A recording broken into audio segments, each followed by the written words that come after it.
darlings! Welcome back to Lum Squad, a podcast devoted to the wonderful and wacky world of Rumiko Takahashi's Urusei Yatsura. I'm Lum Ramayasha. And I am Andrew A.C. Yoshimura. And today we are finally back with our third episode. It's only been about a year. Just shy of a year, I think. Yeah, I apologize for the hiatus the show went on after only one episode. It was very unintentional. We had intended to do this as a monthly show, but there just happened to come some stuff at the time we recorded the second episode that kept delaying me editing the episode, and it just kept getting pushed back. But the episode has been edited. It's out now. You guys are probably listening to it already. I mean, surely you are, since this is the third episode. If you listen to this, the second episode should already be out. I reckon there's going to be some people who see the third episode and go, wait, where was the second episode? When did that come out? But, yeah, a lot of people have been, asking, hey, where's Lum Squad? When's Lum Squad coming back? And I'm, really happy that people were so interested and, are still interested. Like, we've been getting, a lot of engagement on, the tweets about the episodes and about, recording plans and stuff. So I want to thank everyone for just sticking around with us while we were going through the hiatus. And hopefully we'll be back on our regular production schedule and have some more Urusei Yatsura discussions more regularly from now on. Yeah, I think it should be a bit easier for us to keep more of a focus on it now. Last year was very busy for me as well.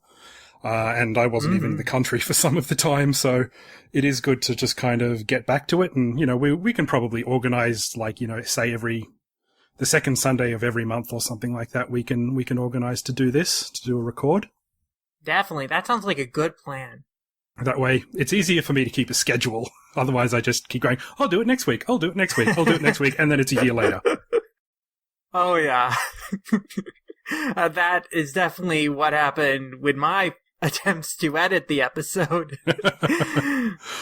So you do a few podcasts already, so obviously, your time is taken up with Manga Mavericks as well a lot of the time, and I've got my own show called Game Life Balance Australia, which is actually also on hiatus at the moment because we sort of do this thing where we really like recording in the same room together. And we can't do that under the current situation. So obviously there's a worldwide pandemic at the moment. So we were up to episode 100, but we decided not to record our 100th episode apart. We wanted to do it in the same room, but now we can't actually do that. So I'm having a sabbatical from my other show as well, which is good. Ah, man. But it'll be so special when you guys come back for the 100th episode. It'll be like a huge event. Oh, it'll be massive. We've got a lot of clips lined up for what we want to do there for our 100th episode. How many episodes of Manga Mavericks have you done? We are up to over 116, 17 by the time you're listening to this. And actually our 116th episode was an episode on Urusei Yatsura. And we had my friend Vix on, and we had Dawn from the Anime Nostalgia podcast on. Oh, yeah. And it was kind of like what we're going to be doing on this episode. We kind of went through, the first couple volumes of the re-release, and Vix and my co-host Colton kind of shared their experiences as first-time readers to Urusei Yatsura. And then Dawn and I shared our thoughts on the re-release, on these early chapters, as seasoned fans, and it was a really fun conversation. So if you haven't checked that out yet, go check that as well. Yeah, that sounds like a great episode. I haven't had the chance to listen to that one yet. I think it is on my phone though. It's always good to get a bit of a dynamic. Obviously we're very familiar with Urusei Yatsura, but having some people who are just kind of dipping their toe into it for the first time also creates a very different dynamic to that conversation, because I think Urusei Yatsura there is elements of it that are completely timeless, but at the same time there are some elements of it which are very much of its time. Ataru is not the most PC character. Yeah, Ataru's behavior is definitely going to be a huge barrier to entry for a lot of newcomer fans. Though, even so, I've seen reactions from new people getting into the series who are enjoying it in spite or even because of Ataru's character. Like, some people actually do find something to enjoy by the way how Ataru's character is presented, so...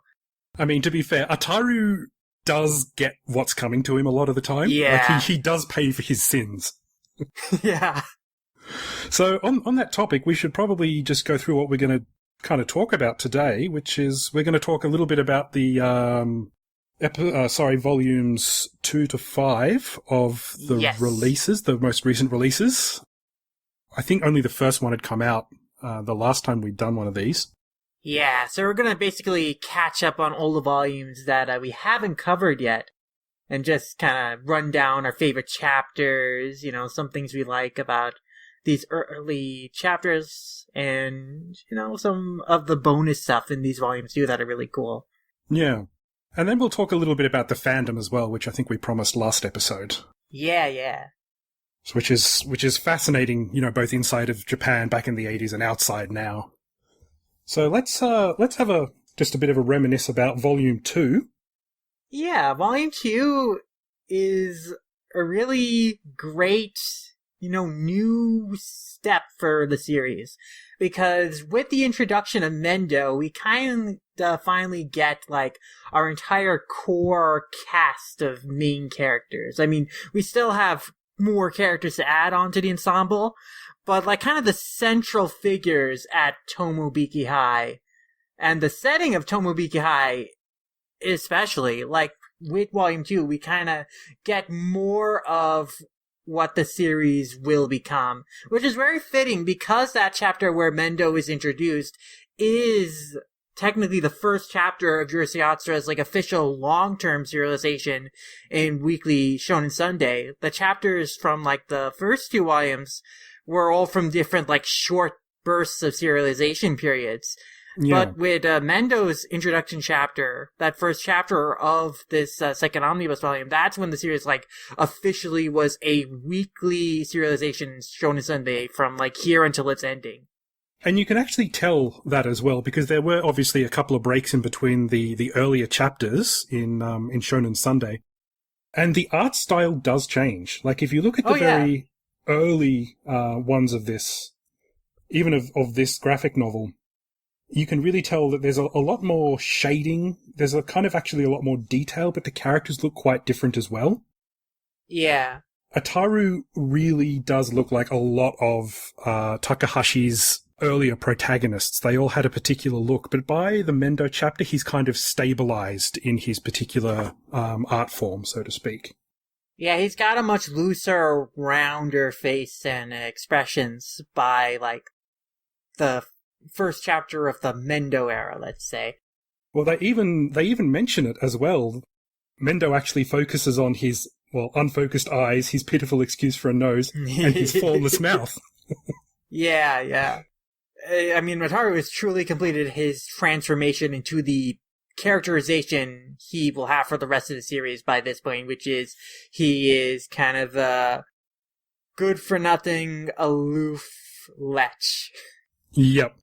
He has his good side, but it doesn't show up too often, and Lum has also stabilized as well into the fact that she's not quite as heavy as she was before. She was very, very intense, very just argumentative. She has much softer expressions, and she's generally drawn to be a lot more cuter than, like, kind of the gremlin-like antagonist she was in the earlier chapters. Yeah, which she really, really was. I think one of the most notable chapters in, you know, identifying kind of the transition from earlier Urusei Yatsura to this kind of later period is in the second half of the second omnibus volume. We have this chapter, Sake, Interiors of Men and Women. And when this was originally serialized in Shonen Sunday, this was actually one of the earlier chapters serialized. This was like the 8th chapter in actual publication order.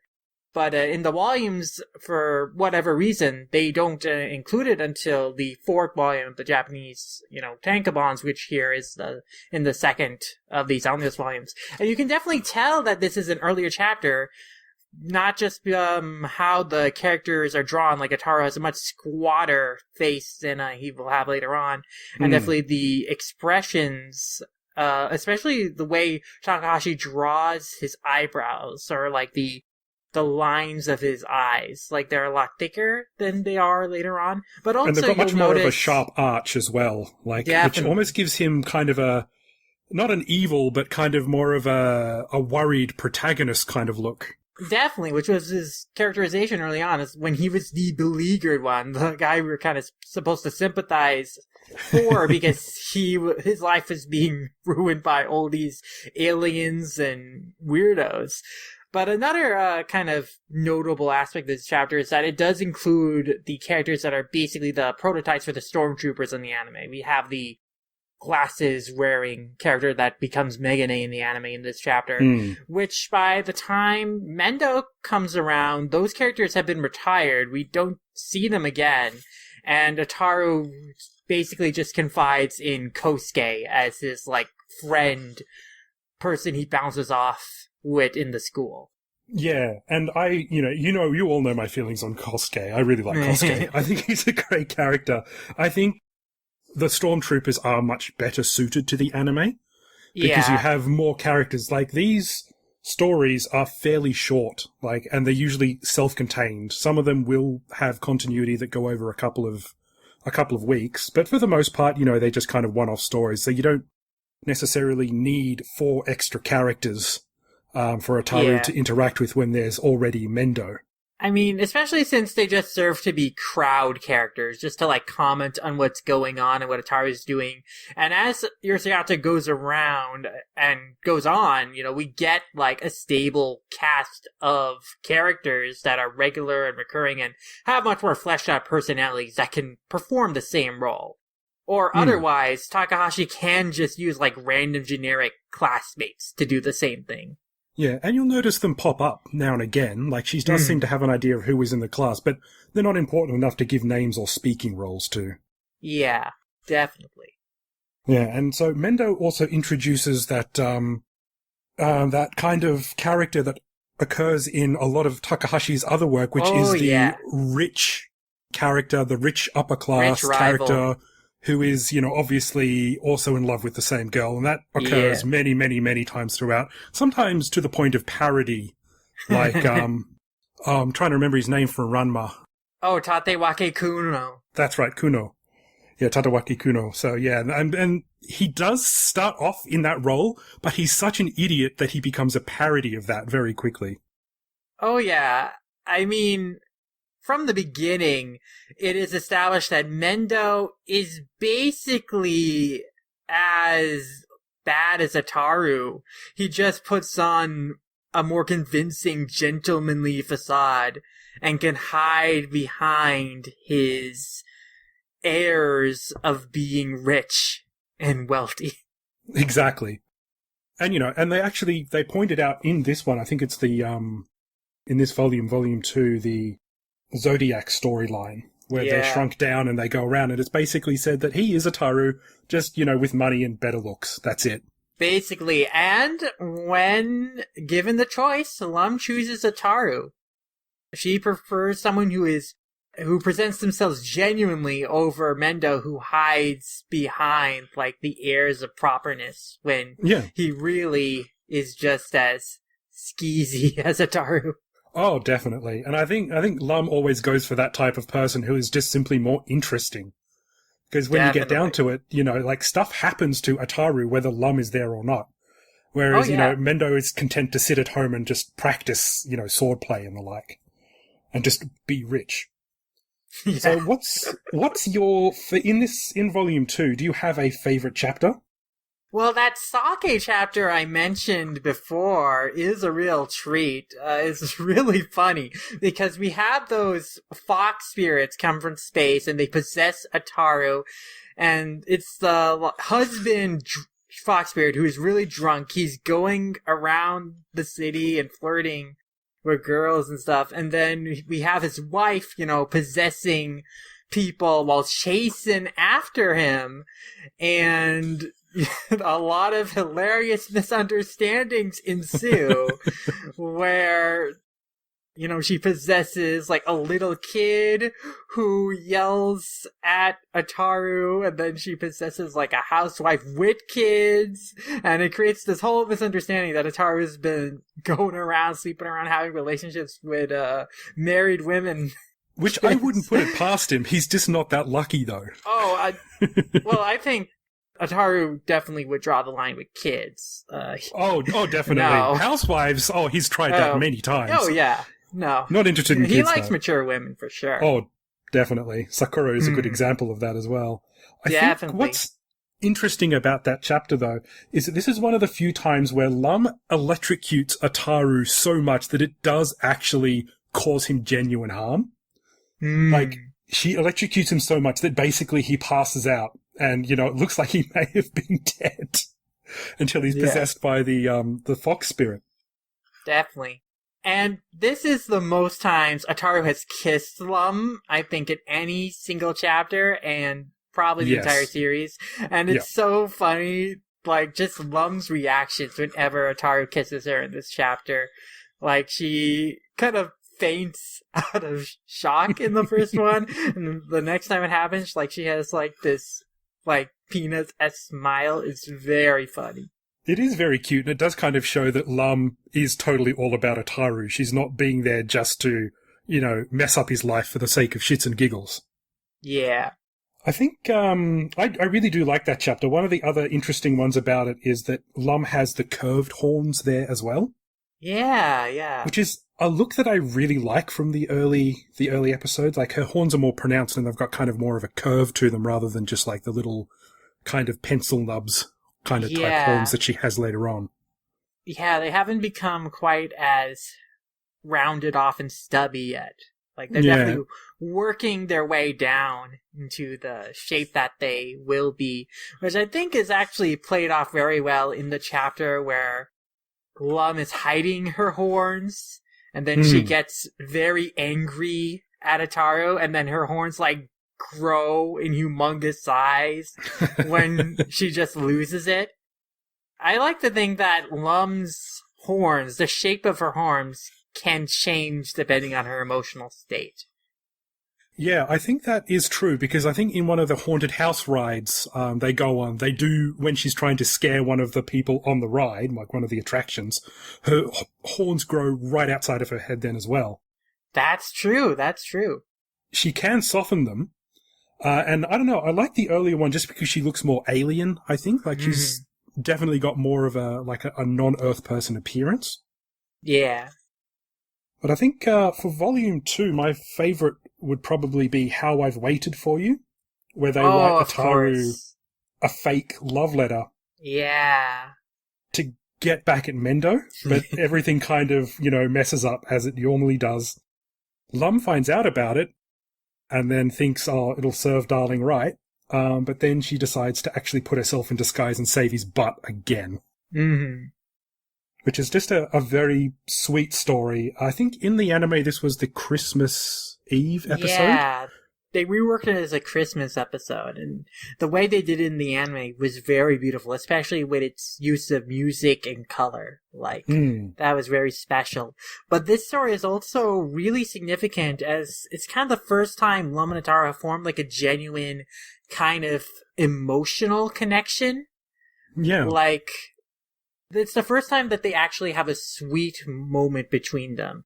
Like the end of the chapter where, Ataru and Lum, like, walk hand in hand. Like, they enjoy each other's company. It's very nice. And it is the first time he's willingly accepted her and holds her hand. Yeah, it's like a hugely significant moment, and turning point for the series and how the Lum-Ataru relationship develops from henceforth, because shortly after that, of course, you get the After You've Gone chapter. Which is another good one and often cited as one of the best chapters as well. Oh, I think it was voted maybe number one of the anime and also maybe number one of the manga as well. Yes, in fact, I think in the recent NHK Rumik World polls, they still, after all these years, voted After You've Gone as the best Urusei Yatsura episode. It has endured as the iconic episode and moment in the series.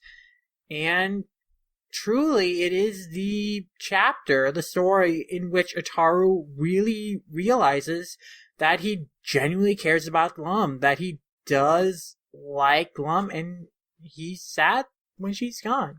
Yeah, he doesn't want her to leave. He doesn't change his ways, and that's kind of important because he's Ataru and you kind of don't want him to.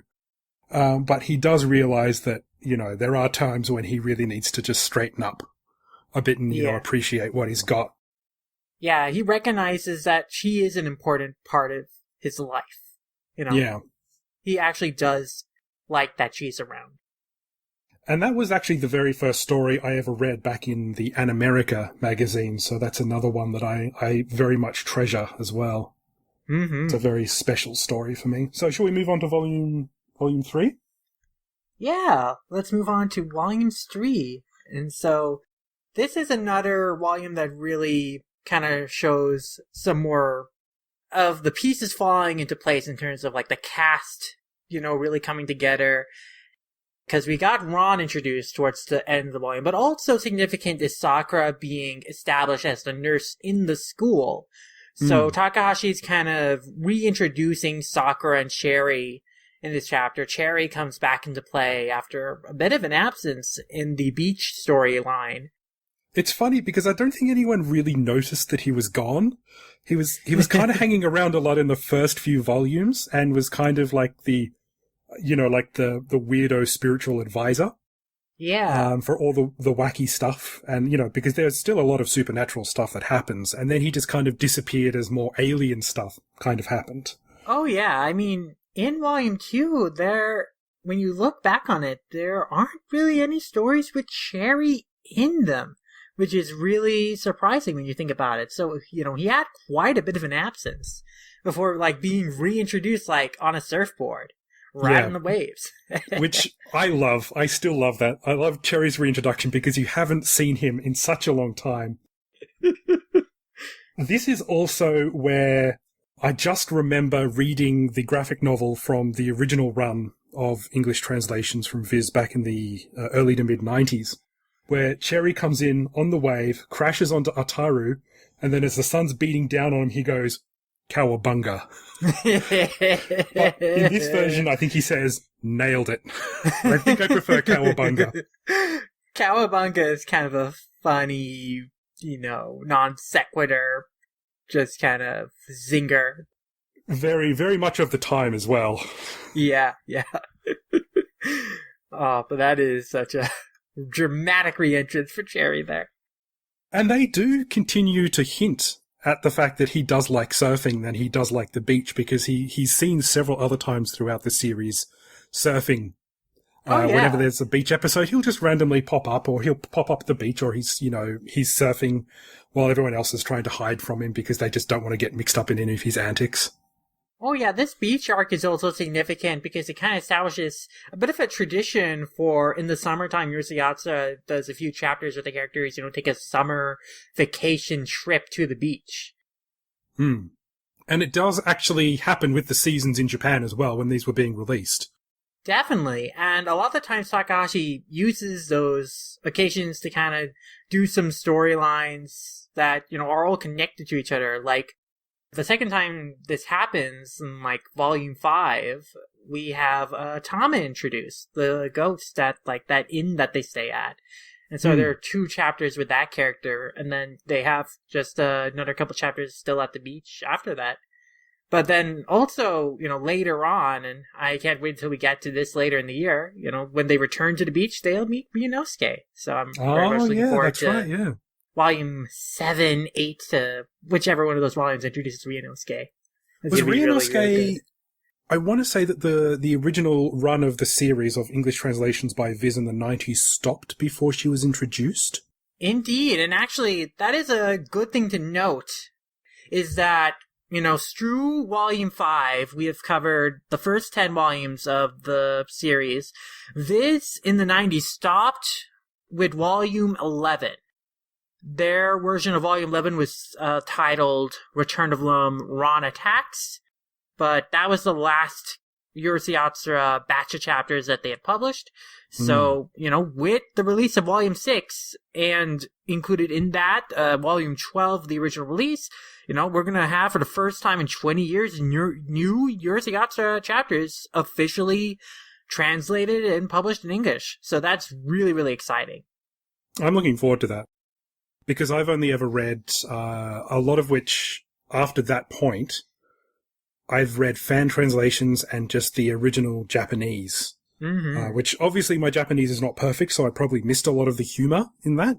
And I think the fan translations were quite good, but a lot of them were very literal. Yeah. And you'd need a bit of kind of a bit of background, and there weren't always translation notes because there's a lot of Japanese culture in these books that really does require explanation sometimes. Definitely. And I think that's a good thing that Wiz includes the cultural notes at the end of, every volume, or, they have it twice, after the end of, each set of volumes in the book, where they just, explain, some cultural notes from earlier in the volume.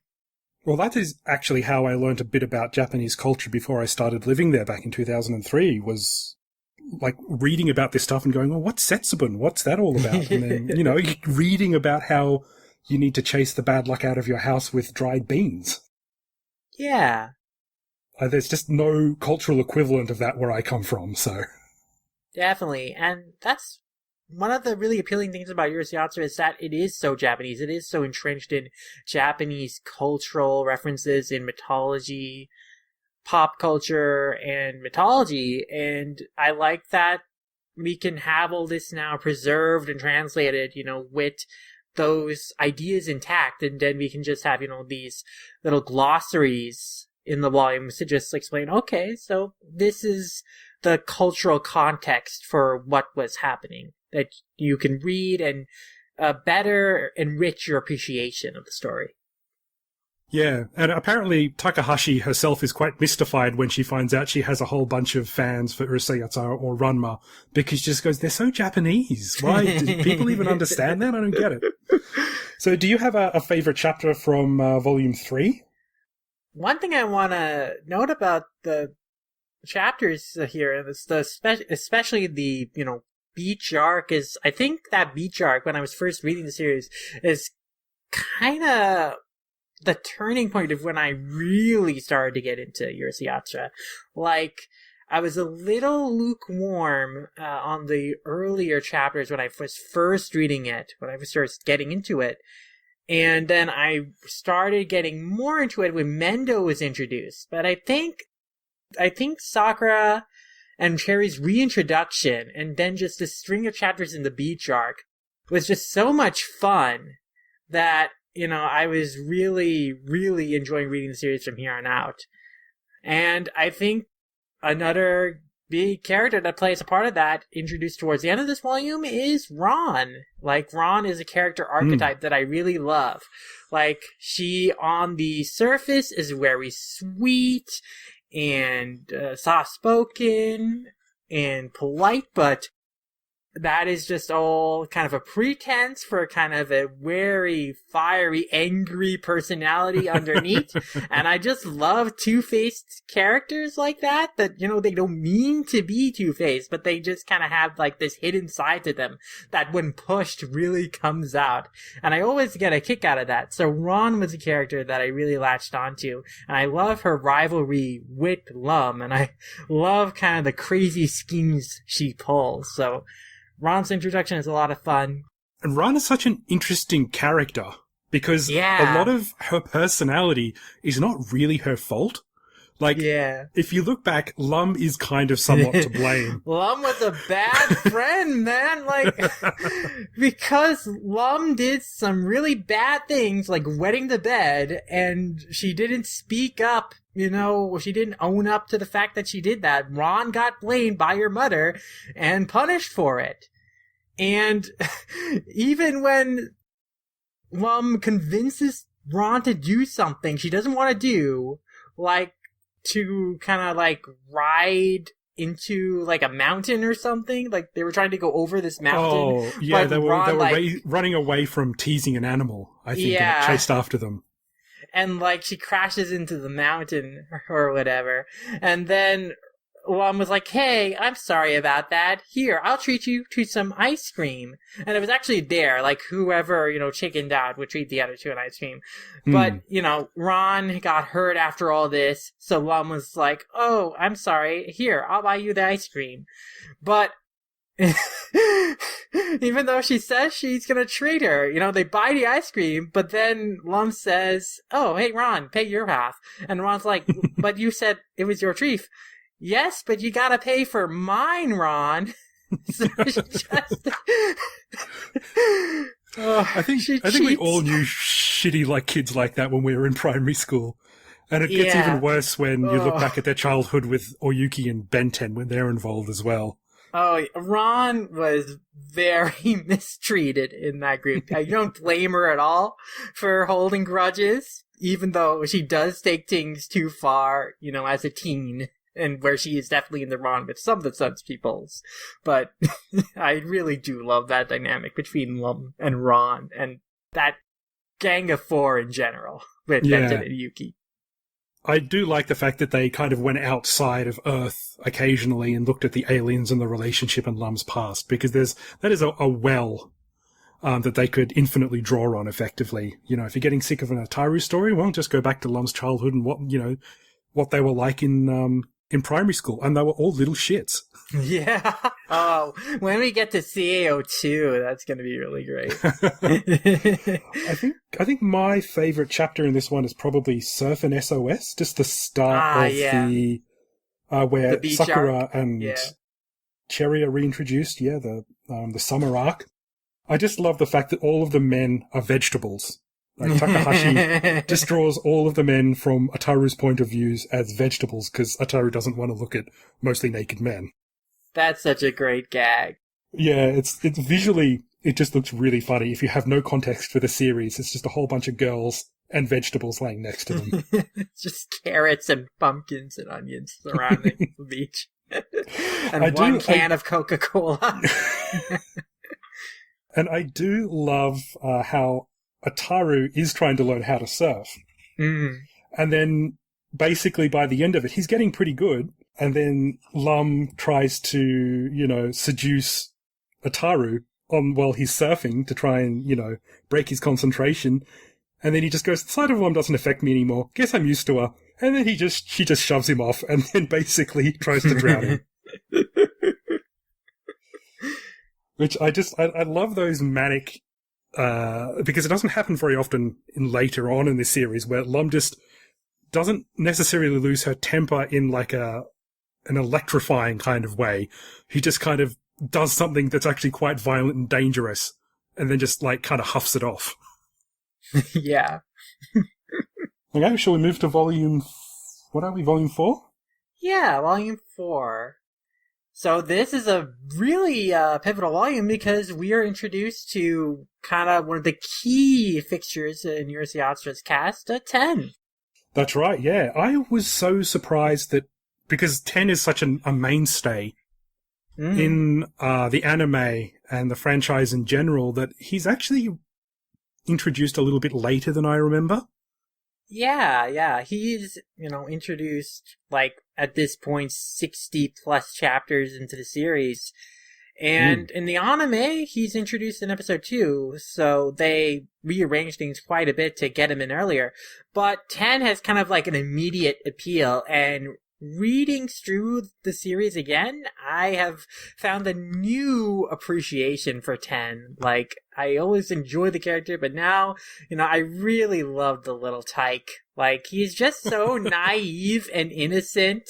But he's such a little brat, and he knows what he is. He knows what he is. But only really to Ataru, and that's only because Ataru is mean to him and, is very obviously a jerk that he picks on him. But, I love that 10 pretends to be more adult than he is, but then gets into situations where his childish innocence and lack of understanding betrays him.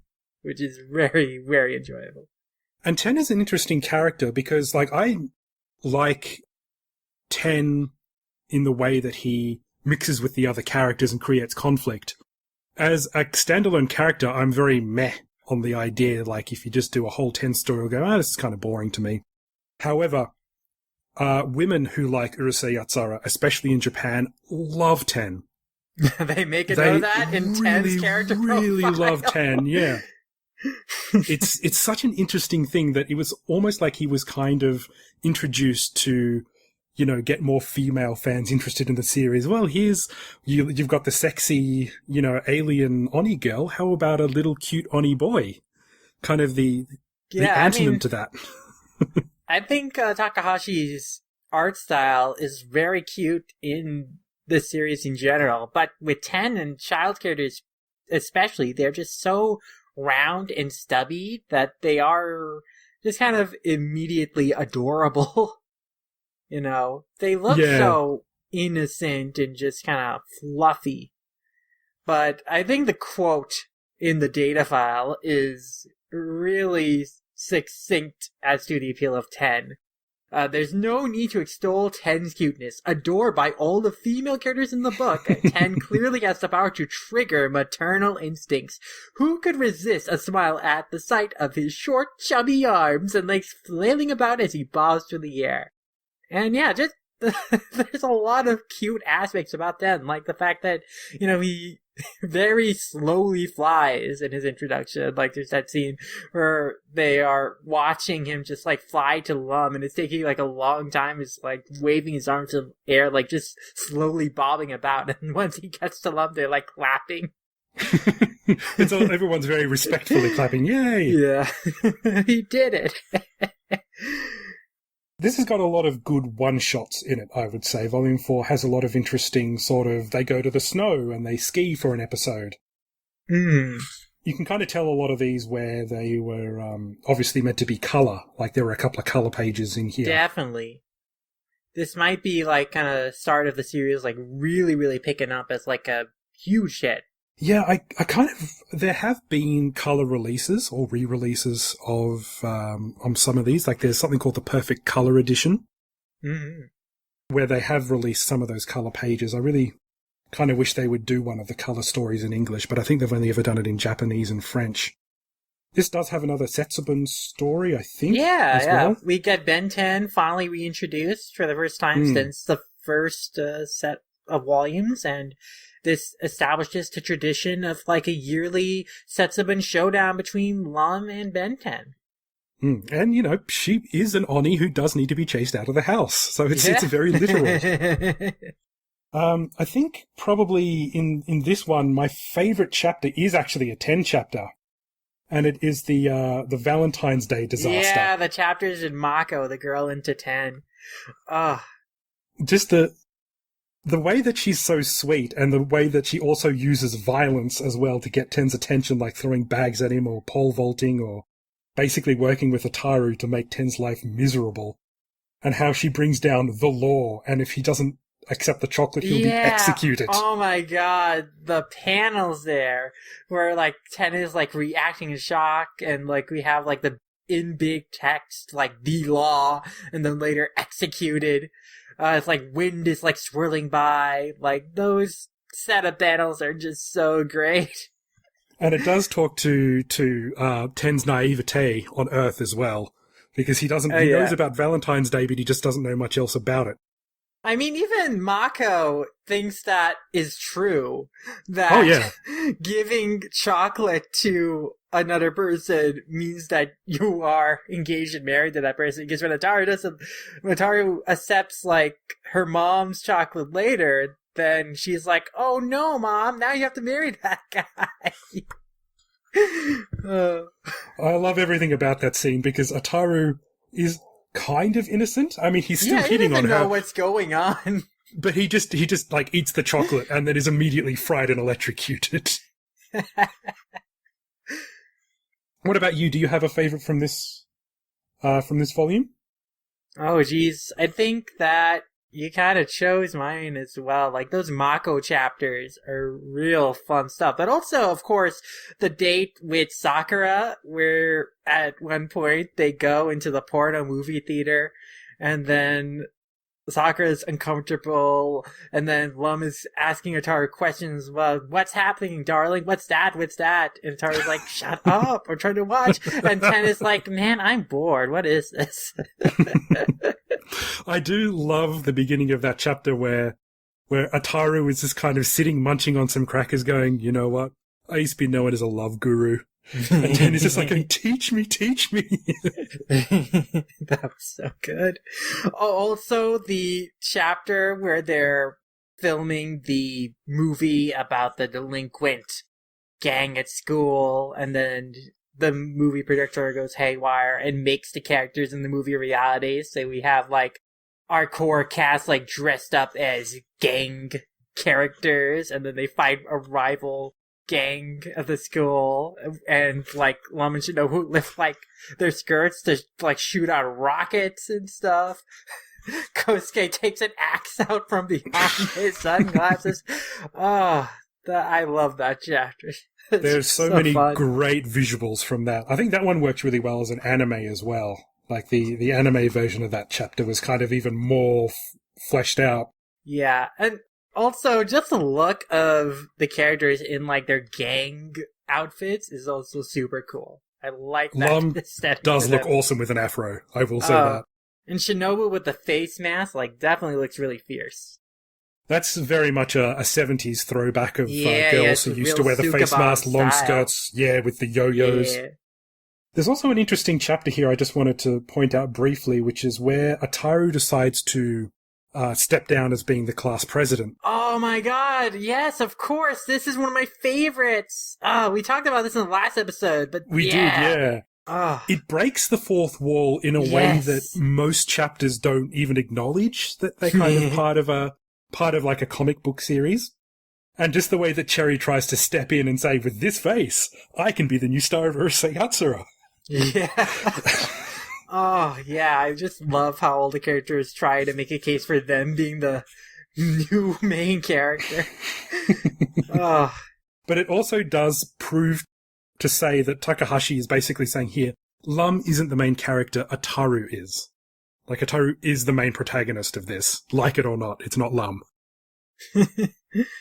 I mean, I think both are pretty a tankero. I mean, definitely as the series goes on, I feel like you can have a chapter with only Ataru and you can have a chapter with only Lum, but you can't have a chapter without either of them, I don't think. Yeah, I think it doesn't really work like that. Yeah, because Ataru can often be absent or have a very minimal role in a story focused on Lum dealing with other characters, especially like characters she knows from space, like, you know, Oyuki, Benten, and especially like the girl gang. Like Sugar, Ginger, and Pepper. But, yeah. And Ataru, of course, can also have his own stories where Lum is barely in it as well. But you never see a chapter where, like, neither of them are involved. No. And I think that would break the story, because as soon as you do that, it's basically a spin-off rather than actual Urusei Yatsura. I think in the anime, there is actually only one episode that does not contain Ataru. Out of 195 episodes, or 194. Yeah. Shall we move on to Volume 5? Yeah, Volume 5. That's so this is the latest that has been released? Yeah. I mean, this was released back in February. And, you know, this has some pretty cool storylines. I mean, the major storyline in this volume is the Deranged Marriage arc, which is really fun because Takahashi manages to work in some OCs of fan-created characters into this storyline, and they're really fun character designs. And also, it's just a cool storyline because this is like Ataru going the extra mile to get back Lum, which really kind of shows his growth and like how much he recognizes he cares about her and wants her around. That he is proactive in bringing her back. This arc is just, it has everything going for it. Yeah. Because it shows that Ataru really does care. which you don't see very often, you get to see all of these weird, wacky aliens, which were designed by some people. And I actually did a bit of a Twitter kind of deep dive on some of these things and just asked some of the people who were around at the time, like, do you know about this? And they said, yeah, there was a competition to design aliens and have your name in an Urusei Yatsura story, which I think is really cool. And you actually get to see more of Oniboshi as well, which I really like. Anything that's set on Lum's home planet. And of course, it's got her dad, who is one of my all-time favorite side characters. Yeah. I mean, this is like his most major appearance since the first chapter. And we really get a lot more of his personality here, in that he's like very like antsy to get Lum with someone else. Yeah, anyone other than Ataru, but you can't really blame him for that either. Like, he's kind of going behind Lum's back, but he also sees Ataru for what he is, kind of bloody useless. But yeah, by the end of that arc, he does relent and admit that, it should be up to Lum. And, yeah, Ataru... I mean, he also sees from Ataru's negative example of trying to get in the way of the other couple's relationship that, that's kind of a bad thing to do. That is kind of pathetic, so I will leave it up to you. So there is a little bit of character development there for him, and it's worth noting that in the anime, in the first movie, like this is one of the first big stories of the anime. I think it may have been one of the first this is the first full-length episode, first 22-minute. The first one that actually goes and introduces a really cool song as well. Well, actually, I guess technically the second, because episode 10, the Christmas Eve episode. Yeah, that's right. Yeah, that was a whole episode. But this was like the first episode in the, start of the new format of the series where it would be just 22 episodes. Yeah, they decided to go whole hog on that format. Yeah. And rather than just have two kind of 10-minute episodes, they would actually run the full 23 minutes. And look, honestly, it is referenced in the first movie, Only You, where he goes, I haven't seen you since that disastrous matchmaking party, which is interesting as well. So there is some kind of continuity in the anime about that as well, which is kind of cool. I do love all of the weird and wacky aliens and just how they're trying to break everything up, and how Lum has just, for 3/4 of the story, has no idea what's going on. She just thinks it's fun to be at a party. Yeah, and then she's like annoyed by all the people trying to introduce themselves to her, and so eventually she's just like, I'll just go off with this uni guy because he's the only normal one. He seems nice, someone to talk to at a party full of freaks. My favorite part of this whole arc, though, is how Ataru is basically looking like a tiny grasshopper man because he had to fit inside Ten's spaceship. And even by the end, when he sneaks back aboard Lum's UFO to go back to Earth, and even after that, he's still like in that little tiny grasshopper man mode and just goes, whatever. Did you have fun at your little party? Yeah. And still tries to play it off. I think one of my favorite parts is that on the cover page for like the 4th chapter of the arc, like we have like an image of like Lum sitting on Ataru in his cockroach position. It's so funny. But yeah, I really like all the side aliens they introduce in this story. It's too bad, like a lot of them, most of them don't really come back. Like the Prince of the Underground and Prism, those are really fun characters. Like the character designs are really good too. Maybe it's just because, they were created by, readers that Takashi didn't want to like reuse them as the storyline, but they were cool designs. They were, and they were fun. Like a lot of these guys did actually appear in the anime as well. Yeah. I'd like to think that they got some sort of credit for that. I hope so. Yeah, who knows? I'd have to actually go and read the credits for that episode. That might be interesting to find out, actually. Another significant longer storyline in this volume is the one with the rain spirit, where Ataru goes on a date with this girl who's possessed by a rain spirit because her father, made a deal with the spirit when he was a kid to, like, cancel school or something, and then in exchange he would play with her. But then he moved away, so he couldn't fulfill the promise, and so the spirit cursed his daughter. And so Ataru goes on a date with this girl because they believe what will break the curse is that she has to make like a true friend.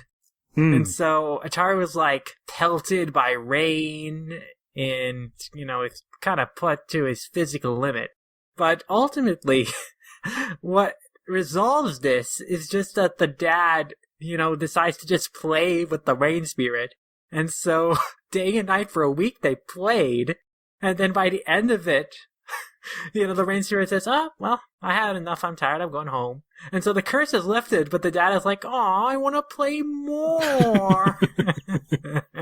I think that's great because Ataru really does try, and he has terrible motives, as he always does. This is very different from a storyline that'll happen later in the series where, he'll also go on a date with a girl, but for, more selfless reasons, altruistic reasons. Here, he definitely, wants to be friends with this girl just to date this girl eventually. And he says the, loud part quiet and the quiet part loud in one moment. Yeah. Just about to quote that. Ataru's act is in his head. As your friend, I refuse to abandon you. I would die for you. Ataru's true feelings. I'm sticking with this until we're more than friends. I've invested too much to back off. But yeah, he actually says the last part out loud. And everyone just goes, yeah, we know. Everyone just goes, figured as much. It's kind of interesting when Lum is kind of very much a side character and doesn't react as well. Because she's around when all of this is going on and just kind of went, oh, this is crazy. She obviously has no feelings for him, so I'm just going to let this play out. Yeah, she's just kind of off on the sidelines, kind of looking like, exasperated at the situation. Like, one of my favorite panels is when Ataru's proclaiming, there's no going back now. And Lum is just looking at him kind of shocked and kind of dumbfounded. Like, man, this guy is stubborn. It's just such a brilliant way to show that, Ataru will do pretty much anything to get laid. Or just to even just have a date with a girl. One of the things I do love about this volume as well, there's just one chapter I mentioned before where Cherry makes a reappearance via a surfboard at the beach that they're all holidaying at. But there is just this visual of Cherry before he goes surfing and he's stretching. He's basically wearing like an old-timey one-piece swimsuit with sunglasses and a Sony Walkman. Yeah.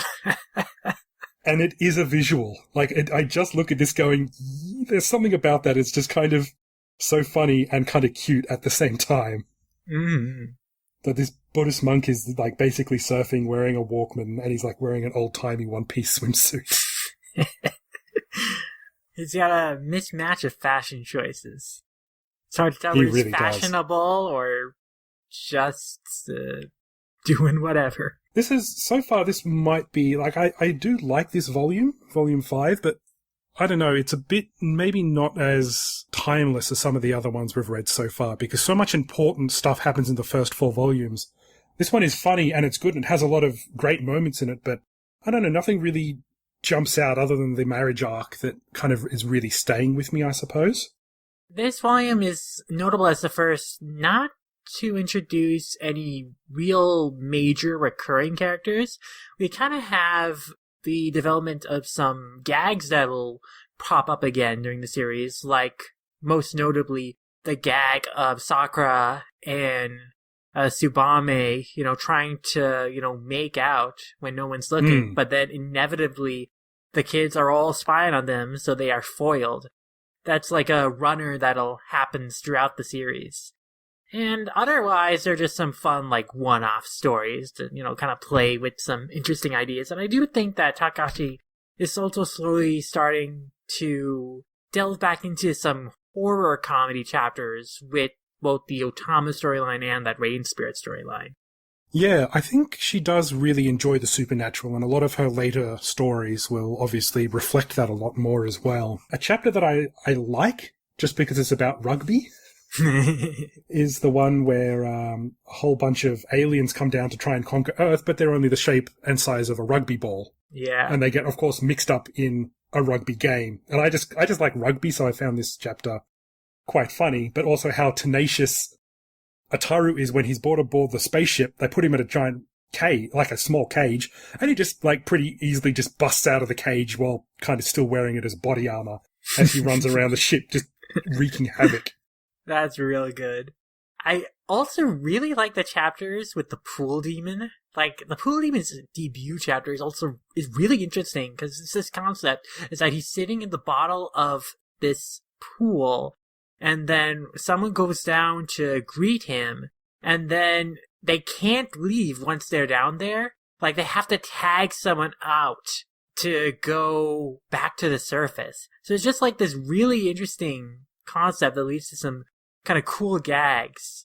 I think part of that is like a politeness thing. Like you don't want to leave someone, you just don't want to leave out of politeness. So that's why you're tagging people in and out. But and it works really well like that. It's like an actual physical thing that is happening that they can't leave because they have to tag someone out. And then once they're tagged, they can't go up. Like there's something preventing them. So it's really funny, but also another great I love that gag. dynamic. Yeah, and also another great gag in this chapter is that, when they are speaking underwater, their words are literally being trapped in these bubbles. And these bubbles are like going all over the place. And so to form a coherent sentence at one point, Mendo grabs all the bubbles containing the words he said and just has to hold them together, clump them together. And that's just so clever, kind of to play on the idea of word balloons and word bubbles in this way, in this setting. It's just really, really good visual gag. Yeah, and a lot of this stuff, there are quite a few visual gags here that just don't translate into the anime so well. Mm-hmm. So they've worked around that. But I really do appreciate a good, just comic gag. Mm-hmm. Just something that will only work in that particular medium, and Takahashi pulls that off quite a lot. If you look at the way Run is kind of drawn in a lot of these stories, half the time she'll be very, well composed and prissy, and then she'll just completely fly off, and you can tell Takahashi is having so much fun drawing angry Run. Yeah. Just the massively exaggerated features. That's another interesting thing about the fifth volume is that Ron appears in one chapter in this volume, and when she appears, she's like, "Hi, I'm Ron. I'm still on Earth," as if, the readers have forgotten. Which, to be fair, it had been kind of quite a few chapters since she made her last appearance. But she doesn't really play much into the story of that chapter at all, but it is kind of interesting, to see that moment of, Takahashi acknowledge that, oh, hey, I'm reintroducing Ron here. Do you remember Ron? I think there aren't too many more characters to go to be introduced, really. There's Ryunosuke and her father. Yeah. Would be the next main ones. And then at the very, very tail end of the series, you've got... Inaba? We've got Inaba. That's right, We've got Inaba. Shingo, the Mendo family guard electrician. Then we've got... I don't know if Nagus is necessarily a major character. They appear but in, they kind of 2 arcs. Start playing off other characters a lot more. Yeah. Oh, the girl gang. Yeah, the girl gang was good. There are some really good one-off ones, which is interesting when you get your hands on a piece of merch that has a whole bunch of names on it, and some of them will just have the names of one-off characters. Oh, yeah. I think the imp from, the second chapter is still a recognizable character design that you'll see pop up all the time, even though he was only in one story. The interesting one I keep popping that I find pops up a lot is Alice from the chapter in the library where it's obviously wasn't it Wendy? It was Wendy from Peter Alice, Pan. Wendy from Peter Pan, yeah. I think Alice from Alice in Wonderland. Wendy from Peter Pan, and they draw her as a nice blonde girl, and she is on so much merch out there. And she was only in one chapter and wasn't even, created for Urusei Yatsura, but she's still on so much stuff. It's just interesting the way that people will just kind of latch onto that sort of thing. I think Takahashi has a real gift for creating memorable characters and character designs, and Urusei Yatsura is the best example of that, because especially in that deranged marriage arc, when we go and see, that marriage party, there are a bunch of aliens that are, not the fan submissions, that are just all super weird and interesting, and they are just delightful to look at in these crowd scenes. They really are. I just think it speaks to Takahashi's creativity, especially in her early work, that she can create such memorable characters that they can only appear briefly, but still be really widely remembered. like decades later. Which is exactly how Lum sort of started. She was meant to be a one-off character, but was so popular that she couldn't do anything but put her back in after 2 chapters. Definitely. So what about the technical aspect of this would be I like the format and I like all the covers, but what do you think of the translation of these volumes? I haven't had a chance to compare with the old translation, but I think that they've done a great job of remaining faithful to the original intent, and I think that they're doing a lot of work to just kind of preserve the context of jokes, whereas in the original release, of course, we had, jokes changed to, better fit kind of American Western sensibilities, you might say. Like, we, of course, noted famously the changing of the Setsubun joke to the Halloween joke in the first chapter. You don't see that, with the new release. It's like very much, these are Takahashi's jokes and we're doing our best to kind of replicate them. Sometimes they do take a little bit of liberties with wordplay to find an equivalent, but otherwise very much trying to stay true to the original joke as possible. I think it's a very good translation. Like, it's a sometimes very literal translation. Because I was so enamored with the original translation when it came out, I think it is losing a little bit of its, I kind of want to say pizzazz. Like, they added a couple of little flicks in the dialogue, which kind of gave it a bit more of a personality, whereas this is very much a very straight translation, which is good in a cultural context, but kind of does miss out on a bit of the flavor. Definitely. I mean, I feel like I'm still getting Takahashi's voice through these chapters, but the voice of the translator, which definitely can come across and add so much to a work, it's not necessarily as strong as it is in a series like Excel Saga is like my go-to, the manga for Excel Saga, because that is a series that was like very lovingly translated. That was also a series that had like very specific references and cultural context attached to it, where the translator did such a great job of kind of communicating the cadence and humor of the original in English and had extensive cultural notes at the back of those volumes. And so, which you would really need in a series like that, because that is just basically one giant reference to everything else that happens in the world of anime and manga. Oh yeah, so you don't quite get as much of that here necessarily, but they are going for something a little more faithful. And I love these stories, and I think they're doing a great job just presenting them to us. I think one of the things that's getting me is that we haven't. So Onsen Mark, their teacher, basically, we kind of got to touch on this. Yeah. They haven't mentioned him by name in the manga yet, although he has appeared several times. They don't actually call him anything. Onsen appears as early as the 4th chapter of the series. Yeah. But he, up to this point, we're 10 Tankobon volumes in, and he has not been named. 100 chapters in, and he has not been named.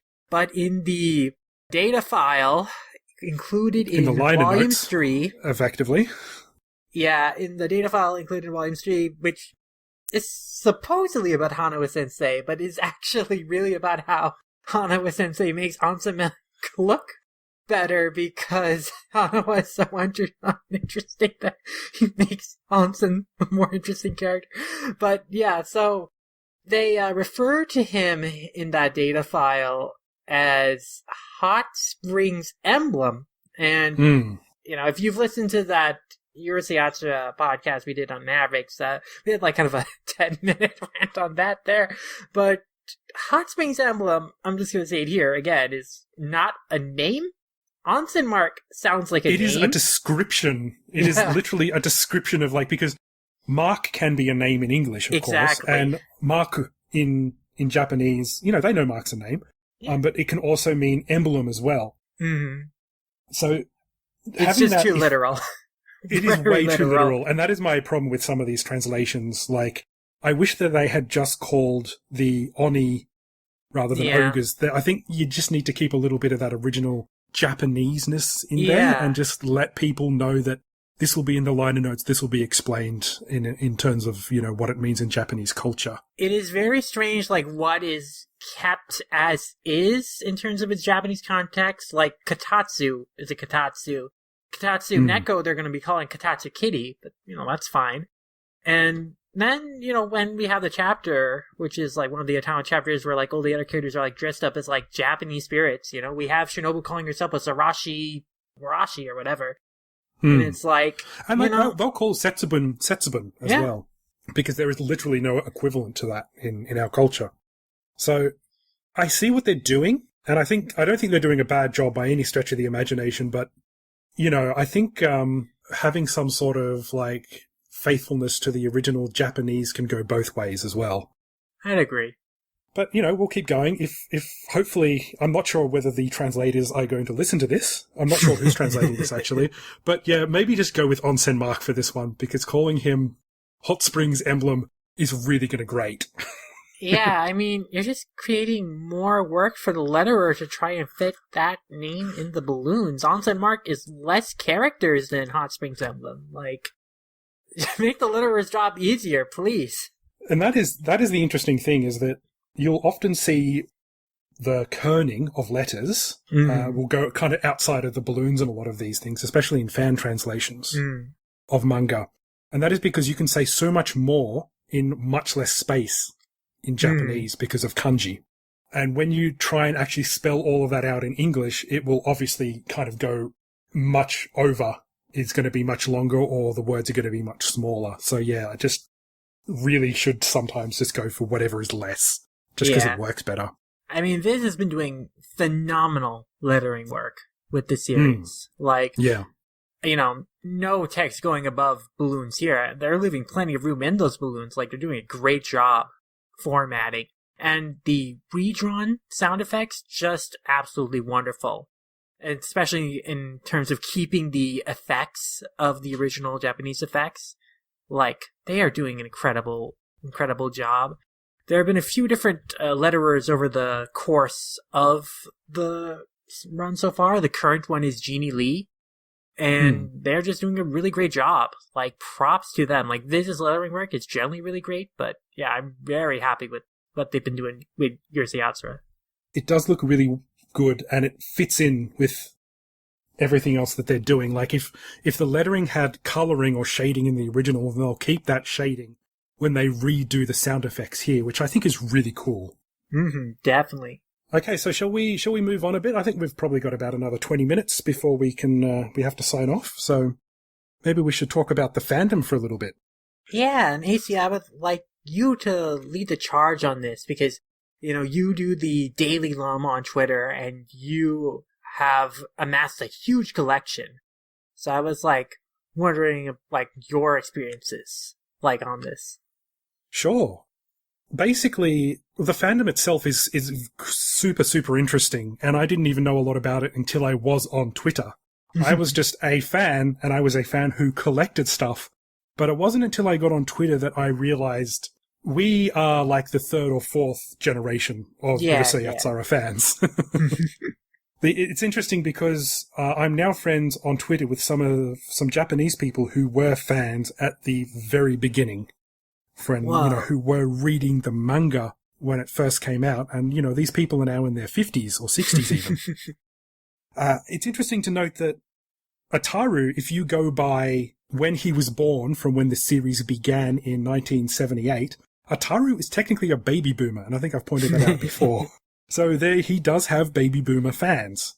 And some of these people have been fans. And not all of them are collectors. Some of them are just big fans of the series since they read the manga, or since they read the manga or watched the anime back in the early 80s.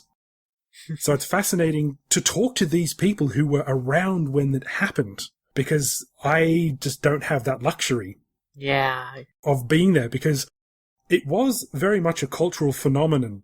And they even had live action shows.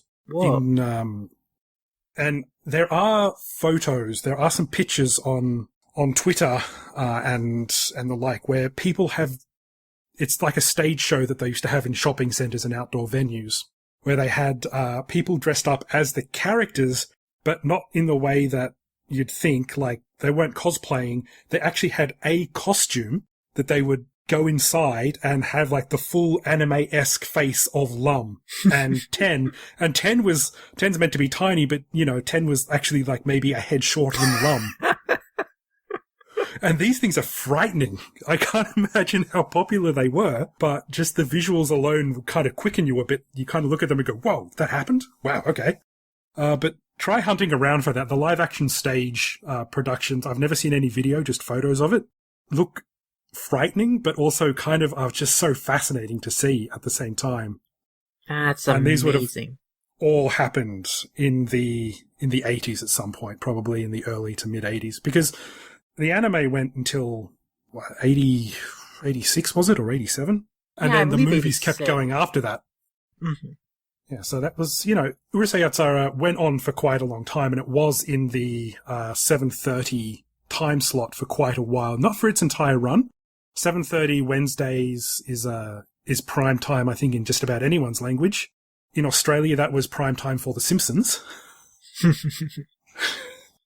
All new episodes would debut on a 7:30 on a Wednesday night. And it seems to be the same sort of thing here, whereas I think that time slot did change after a while, but it was in that time slot for a while.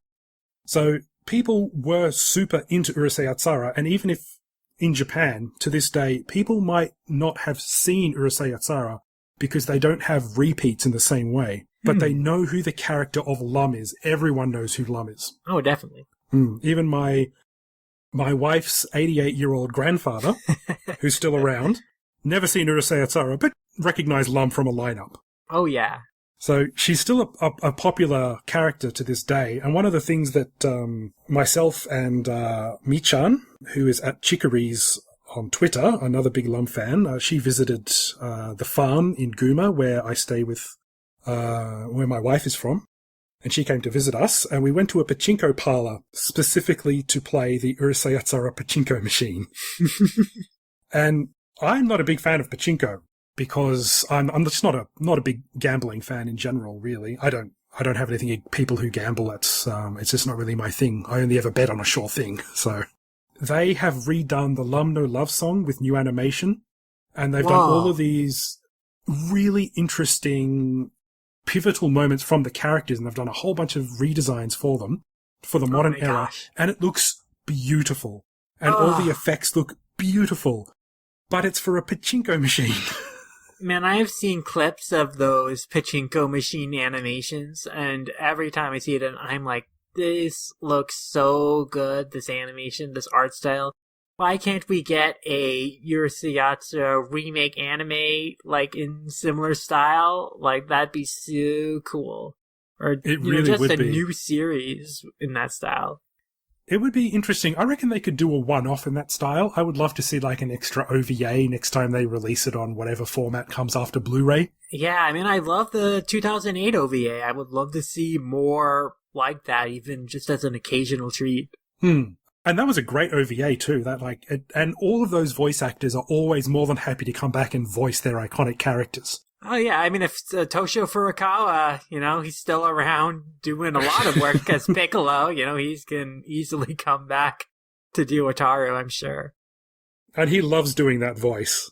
Mm-hmm. So you mentioned the NHK stream, the NHK special they had last November or December, I want to say. Yeah. I somewhat dubiously got my hands on the live version of that when it was going out, and I kind of streamed it to members of Lum Squad.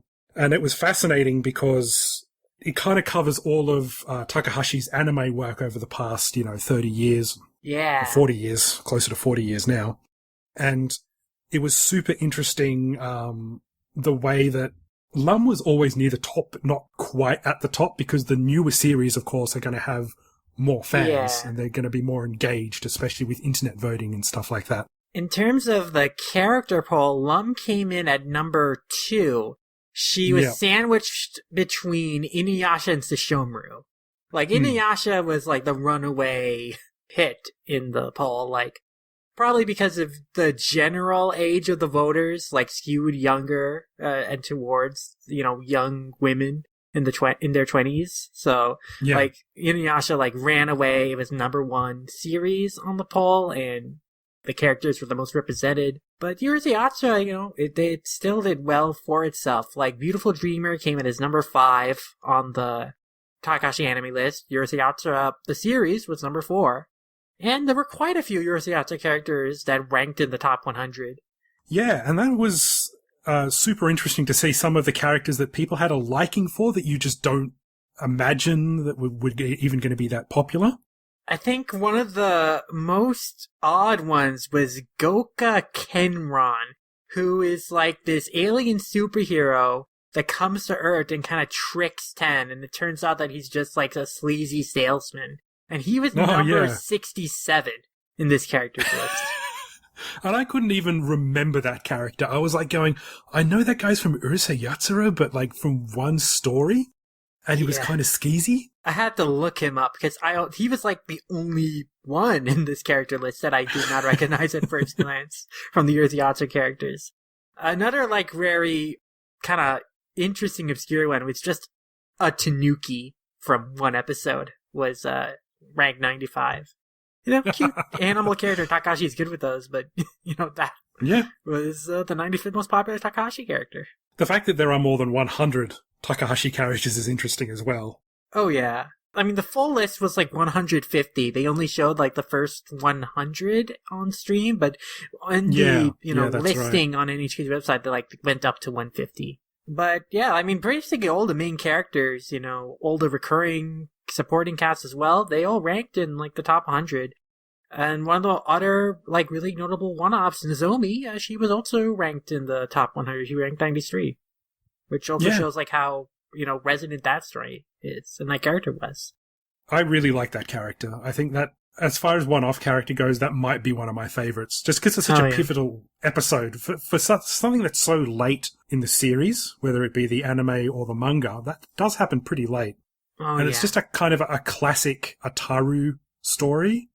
Oh, yeah. I mean, it could have happened at any time, but it was good having that late on in the series, I think. I mean, it really showed Ataru doing something truly selfless, and it kind of revealed a depth to his character that we so rarely see, and showed kind of the glimpse of the person he could be if he chose to be beneath his facade. And it was very special for that reason. I think one of the other interesting, things to note about the Urusei Yatsura characters and how they ranked in the poll was like the third most popular Urusei Yatsura character was Megane, which, technically, can you consider him a Takahashi character when he's so much more informed by Mamoru Oshii? But he's the third most popular.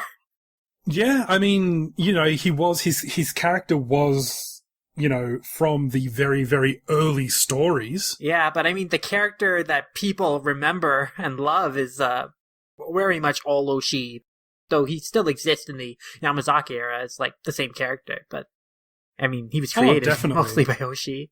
But yeah, I mean, he ranked at number 15, like only 3 spaces behind Ataru, who ranked, the second most popular Urusei Yatsura character at number 12. So Ataru didn't quite make the top 10, but it was a very competitive I have list. Opinions about that, but Ataru deserved to be higher.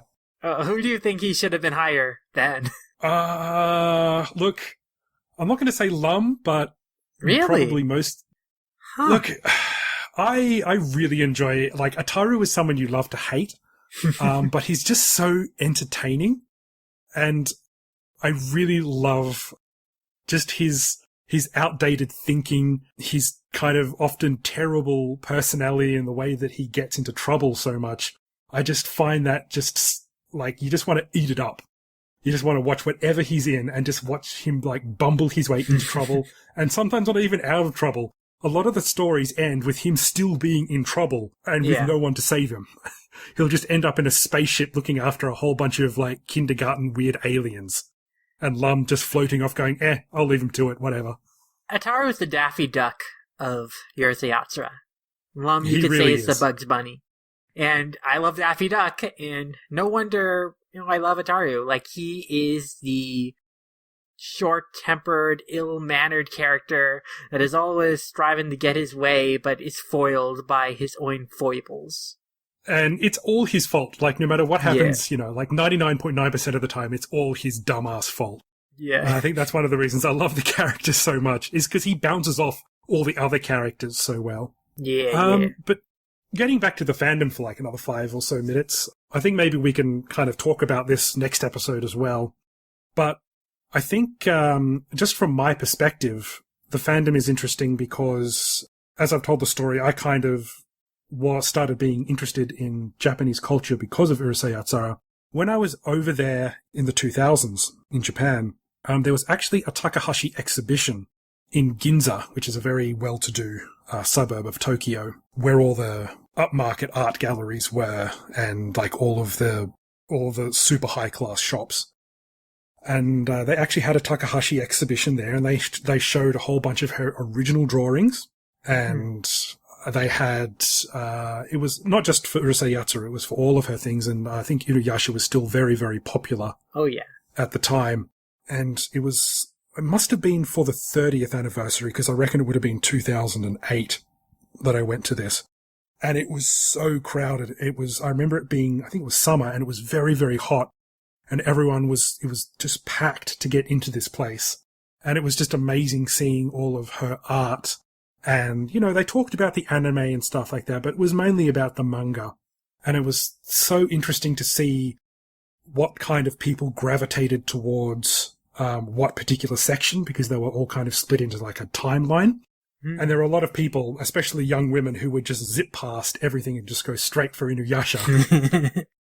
Well, I think we saw that reflected in the NHK poll for sure. I think we did. And, there was people like me and my wife who I was hanging around the Urusei Yatsura and she was hanging around the Ranma bit, and I was just poring over every single piece of line art and every explanation, trying to translate it into English as I was reading the Japanese. And it was just such an interesting kind of microcosm of the kind of people that Takahashi's work attracts as a fandom. And it is such a broad spectrum of people. And it's spanned so many generations now. And it's interesting to think that, in 20 years, there are going to be people going back to something like Inuyasha and calling that that is going to be the classic anime. And that's what, people are going to be super into or very, very nostalgic for, like we are with Urusei Yatsura. Oh, definitely. I mean, people are already nostalgic for Inuyasha. It's 20 years old. Yeah, that is retro now, isn't it? Now is the new hotness. Inuyasha is a millennial, and Mao is a zoomer. Urusei Yatsura is the boomer, Yeah, Urusei Yatsura is pretty much a baby boomer right now, I suppose. So the fandom from my perspective is interesting because I remember seeing that, and I think, I was always interested in Urusei Yatsura, but that kind of kicked me off a little bit more. And I kind of got more into the collecting. And then when I was on Twitter, I got more into just interacting with more of the fandom.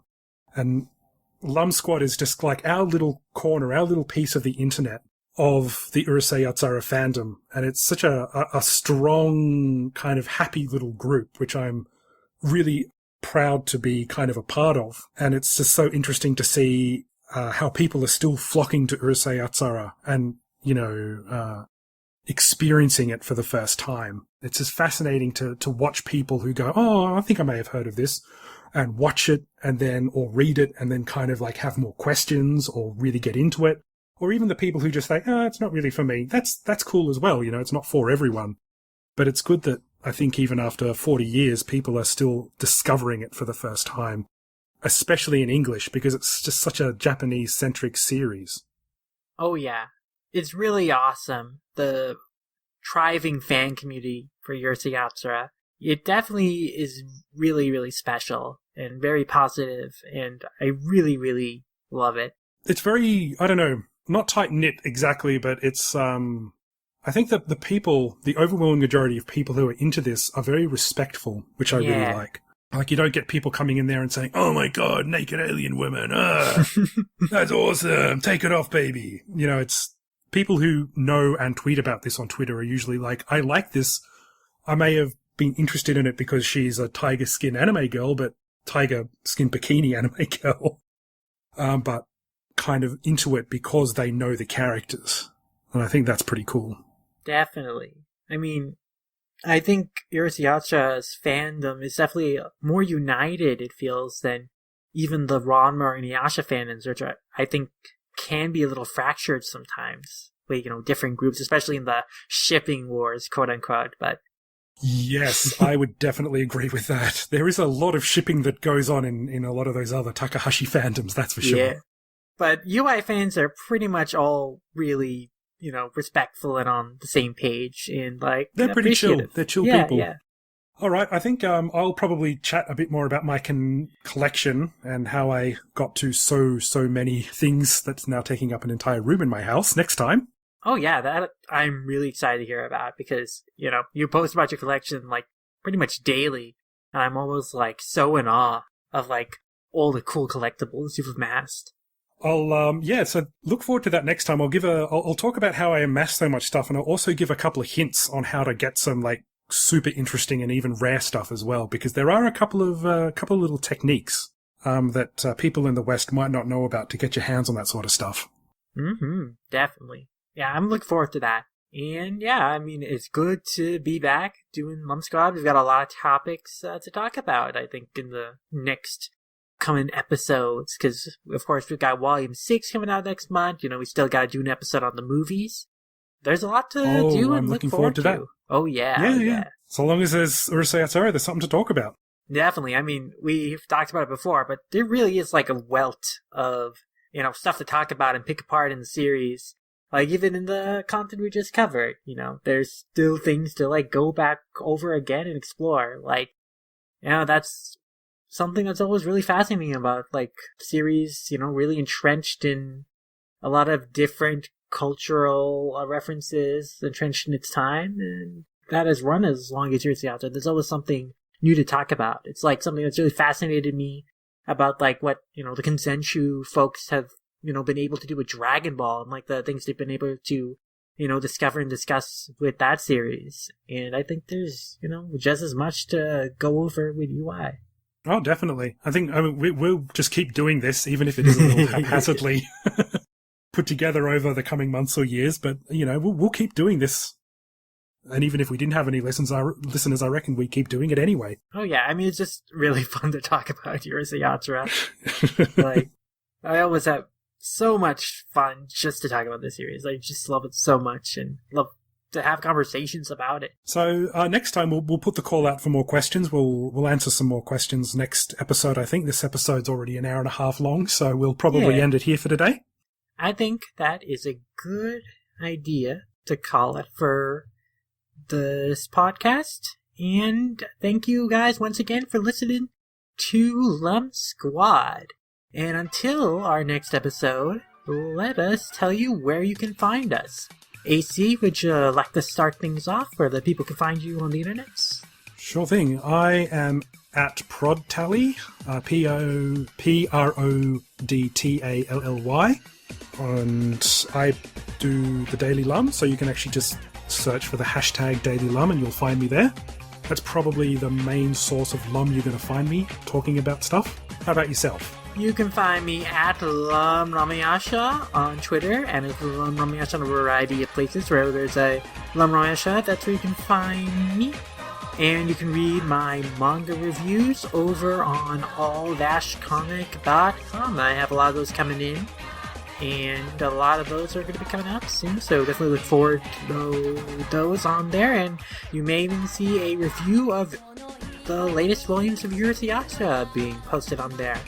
So that is something to really look forward to as well. And of course, you can also follow my other podcast, Manga Mavericks, on Twitter at manga_Mavericks. And of course, that is also on every podcast platform of choice. We are a manga podcast devoted to discussing manga as a medium as an industry. And we have an episode on Urusei Yatsura you can listen to as well. And also, we have got a ton of cool retrospectives and cool topic episodes. We've got a Dragon Ball retrospective coming out pretty soon, or already out, but I haven't listened to this too. And a lot of cool stuff to look forward to, so check that out as well. But as for this show, Lum Squad, you can follow us on Twitter at Lum_Squad. And currently, you can find our episodes in the Manga Mavericks podcast feed, but I'm also planning to get a feed for this podcast just on its own set up pretty soon. Ooh, I like.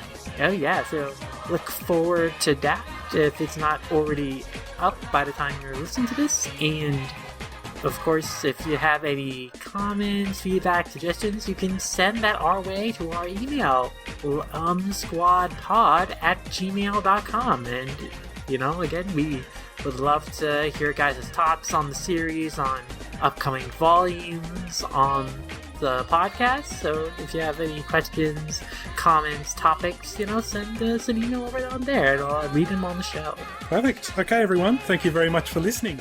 Matane dacha. Sayonara. Excellent. Yeah. That's good.